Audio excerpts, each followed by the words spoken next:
Pak Juan, nanti kita akan lanjutkan kembali, nanti kita akan bahas untuk dari sisi sahamnya, apa yang Anda rekomendasikan untuk perdagangan hari ini. Tapi di hold dulu Pak Juan, saya punya satu informasi yang akan saya sampaikan, di mana indeks harga saham gabungan kembali bergerak menguat di kuartal kedua di tahun ini, naik di atas 13%. Nah, cukup banyak saham yang harganya naik justru lebih tinggi dari kenaikan IHSG. 3 di antaranya adalah sebagai berikut.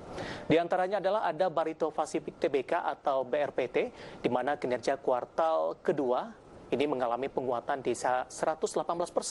Market cap-nya ada di 107,6 triliun, pernya ada di minus di 1170. Penutupan perdagangan Senin kemarin ini menguat di 1,74% dan berada di level 1170. Selanjutnya ada XL Axiata Tbk atau dengan kode saham XL, di mana kinerjanya di kuartal kedua ini mengalami positif ya di 82,8%, market cap-nya ada di 29,6 triliun, pernya di kisaran 4,88 kali, dan penutupan Senin kemarin menguat di 0,73% di level 2.770. Kita beralih ke saham selanjutnya dari telekomunikasi, masih ada Indosat atau dengan kode saham ISAT, kinerja kuartal kedua ini positif, meningkat di 73,7%, market cap-nya ada di 12,9 triliun, pernya minus di 5,34%, sementara pada penutupan perdagangan Senin minus di 2,46% dan ditutup di level 2.380.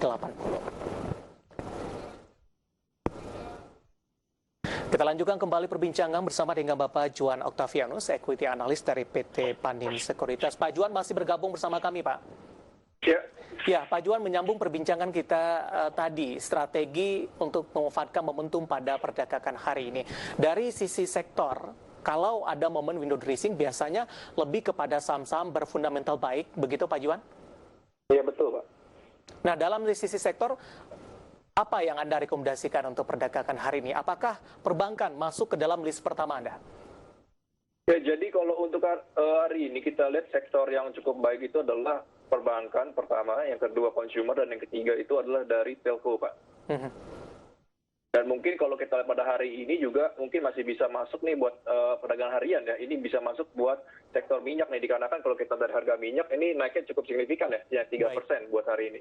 Ya, kita akan coba fokus ke perbankan terlebih dahulu Pak Juan. Kalau kita review dalam beberapa perdagangan terakhir atau di sepanjang semester pertama di 2020, lebih cenderung volatile ini. Dan para investor lebih memanfaatkan momentum untuk perdagangan jangka pendek saja. Apakah dari perbankan yang Anda rekomendasikan big cap untuk masuk ke dalam list pertama, Pak Juan? Ya, jadi kalau untuk perbankan, kita masih rekomendasiin dua sih Pak. Yang pertama itu adalah BBCA, dan yang kedua itu adalah BMRI. Ya. Dikarenakan memang kalau kita lihat dari bank-bank besar terutama, itu BBCA dan BMRI ini masih dalam kondisi yang cukup baik ya. Dimana kalau kita BBCA dari performance-nya, dia masih bisa buat jaga nih. Yang dari segi liquidity-nya, lalu dari BMRI, ini masih lebih baik dibandingkan dari segi dia punya consumer, dikarenakan dia kan lebih ke corporate ya. Jadi ini yang bisa bagus nih di COVID-19 dibandingkan dari bank-bank lainnya. Kalau kita lihat seperti itu. Dari sisi valuasi, Pak Juan? Ya, kalau dari sisi valuasi memang BCA kita lihat sudah cukup mahal ya. Namun memang kalau dikarenakan dari BCA-nya itu dari segi laporan keuangan jauh lebih baik, dibanding kita rasa itu terkompensasi dengan saham yang premium. Jadi kita masih optimis nih buat dari BCA. Baik, kemarin ditutup BCA di level 28.375 Pak Juan, support dan resisten untuk perdagangan hari ini, kemudian target price-nya dengan memasukkan indikator window dressing untuk di perdagangan hari ini. Ya, jadi kalau untuk secara teknikal kita masih belum sedia ini Pak, karena kita kan dari fundamental. Jadi tapi kalau untuk target price kita masih target price-nya di 30.000 nih untuk selama sampai tahun depan gitu untuk BBCA ya. 30.000 sampai dengan akhir 2020 maksudnya Pak Juan? Sampai Juni 2021 Pak. Oh, Juni 2021? Yes. Oke. Range-nya tidak terlalu lebar Pak. Hanya dari 28 ke 30, apakah memang posisi dari BBCA range pergerakannya relatif sempit? Ya, dikarenakan itu kita masih konservatif juga. Nanti kalau memang nanti ada segi data, kita bakal revise up lagi nih Pak. Buat ini dan catnya cukup besar sih kita lihat. Baik.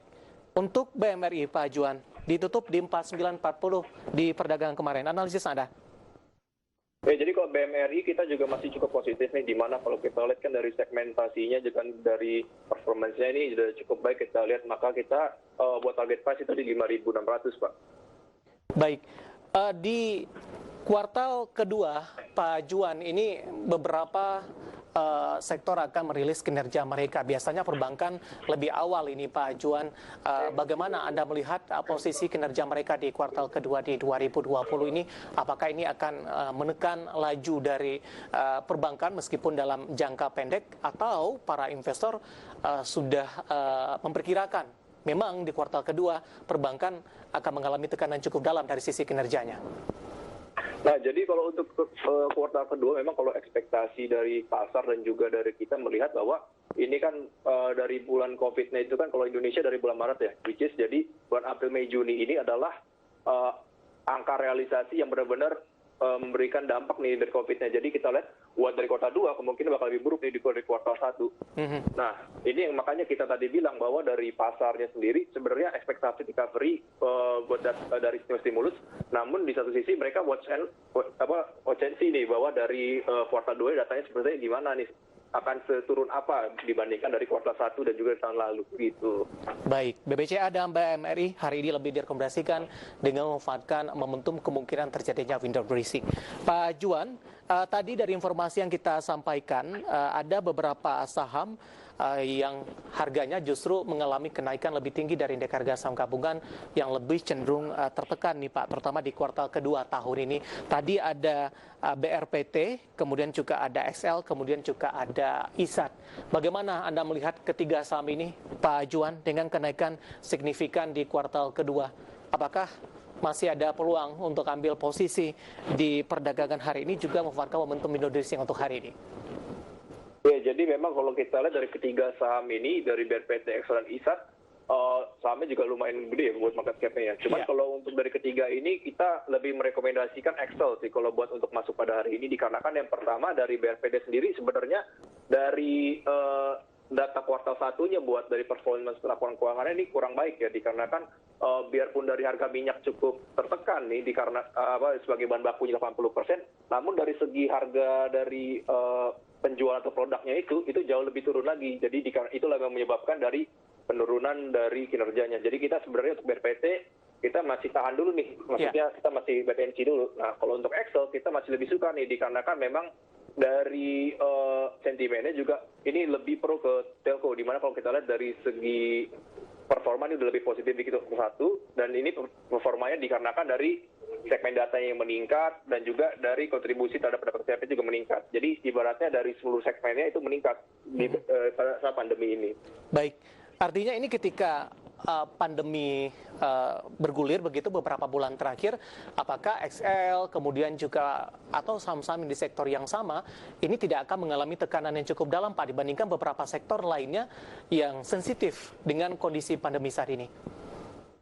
Ya, memang karena telco itu kan pemakaian datanya jauh lebih banyak ya, dikarenakan adanya PSBB dan juga kita work from home. Jadi ini merupakan sebenarnya sentimen positif dari sektor telco. Nah, namun patut dicermatin juga nih dari emiten-emiten telconya ini, kita lihat dari data neracanya yang kuat, yang seperti apa. Seperti contohnya kalau kita ISAT, ini kan dari segi beban keuangan cukup tinggi ya, dan juga dari segi utangnya. Jadi ini bisa jadi faktor penghambat buat dari kinerjanya ISAT. Makanya kita lebih merekomendasikan Excel sebenarnya, dikarenakan dari segi neracanya dia jauh lebih kuat dibandingkan dari peers-peersnya begitu. Baik, ditutup di 2.770 pada perdagangan kemarin Pak Juan. Target price Anda untuk XL di perdagangan hari ini? Ya, untuk Excel kita untuk target price itu dengan TP-nya itu di 3.000 Pak. Ya, ini lebih ke arah untuk jangka pendek, jangka menengah Pak Juan? Ini untuk jangka menengah dan jangka panjang Pak sebenarnya. Oke, 2.770 target price-nya ada di 3.000. Apakah bisa masuk di current price ketika sesi pertama dibuka di perdagangan hari ini Pak Juan? Ya, kita rasa untuk hari ini masih bisa Pak. Mungkin tapi harus dengan cut loss yang cukup ketat ya, maksudnya dalam artian dikarenakan marketnya cukup volatile, jadi kemungkinan nih harus lebih prudent aja atau lebih berhati-hati buat hari ini gitu. Baik, selain dari XL, tadi juga ada ISAT yang mengalami kenaikan signifikan di kuartal kedua di tahun 2020 ini, Pak Juan. Anda katakan tadi dari sisi neraca Anda lebih menyukai XL ini. Kalau dari ISAT bagaimana posisi neraca terakhirnya? Ya kalau kita lihat memang dari ISAT ini dari segi neraca masih tergerus oleh ini ya tingkat hutang, di mana kalau kita lihat tingkat hutangnya lebih tinggi dibandingkan dengan angka industri. Ini menjadi 1,84 nih di di first Q 2020 buat dari net gearingnya. Jadi memang kalau kita lihat dari segi hutang dia masih paling tinggi, sehingga ini bakal berdampak sama kinerja dia. Jadi kalau kita lihat memang kalau buat ISAT ini masih udah fairly price. Jadi kita masih hold nih buat di ISAT di TP-nya itu di 2.400, Pak. Oke, 2.400 penutupan perdagangan kemarin ada di 2380, Pak Juan, melemah cukup dalam di 2,46%. Target price Anda untuk ISAT? Ya, jadi untuk target price kita itu di 2.400, Pak. Karena kita merasa memang kalau buat Indosat itu udah fairly valued sih untuk di harga sekarang. 2380 penutupan kemarin, kemudian di 2.400 target price Anda, artinya cukup sempit ini, Pak Juan. Tidak akan kemana-mana untuk ISAT. Kita lebih merekomendasikan sebenarnya lebih ke Telkom dan juga buat Excel ya, kalau buat dari Telkomnya sendiri, dan kita lebih tunggu dulu nih kalau buat dari ISAT-nya itu, Pak. Baik Pak Juan, menarik, nanti kita akan lanjutkan kembali, kita akan jeda terlebih dahulu Pak Juan, dan pemirsa telah bersama kami, Ajeng Marga Rupening akan segera kembali usai jeda berikut ini.